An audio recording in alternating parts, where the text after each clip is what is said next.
அடுத்ததாக திருச்சி மாவட்டத்தை பொறுத்த வரைக்கும் இங்க நாதர் ஷா துக்ளக் மசூதி அப்படிங்கிற ஒண்ணு இருக்கு.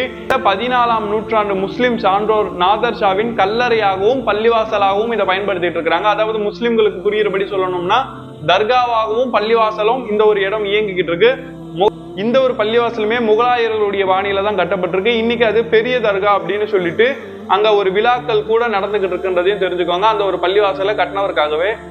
அதே போல நம்மளுடைய தென்காசி திருநெல்வேலி மாவட்டத்தை பொறுத்த வரைக்கும் இங்க போட்டல் புதூர் தர்கா அப்படிங்கிற ஒண்ணு இருக்குல்ல, இது 17-18ஆம் நூற்றாண்டுல வாழ்ந்த முஸ்லிம் பீர், அதாவது சூஃபி செயின்ட் அப்படின்னு சொல்லக்கூடிய ஒருத்தவருக்காக கல்லறையாக கட்டப்பட்டிருக்கு.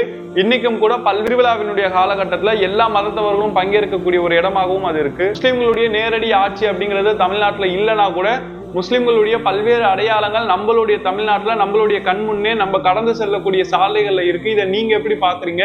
இது போல வேற ஏதாச்சும் விஷயங்கள் உங்களுக்கு விடுபட்டு இருக்கு அப்படின்னு நீங்க நினைச்சீங்கன்னா அதெல்லாம் கூட கீழே கமெண்ட் பண்ணுங்க. அதை பத்தியும் கூட நம்ம தனியா ஒரு வீடியோக்கள் மேக் பண்றோம். வரலாற்றை சொல்வது என்னுடைய கடமை, அதை மக்கள்கிட்ட கொண்டு போய் சேர்க்கிறது உங்களுடைய கடமை.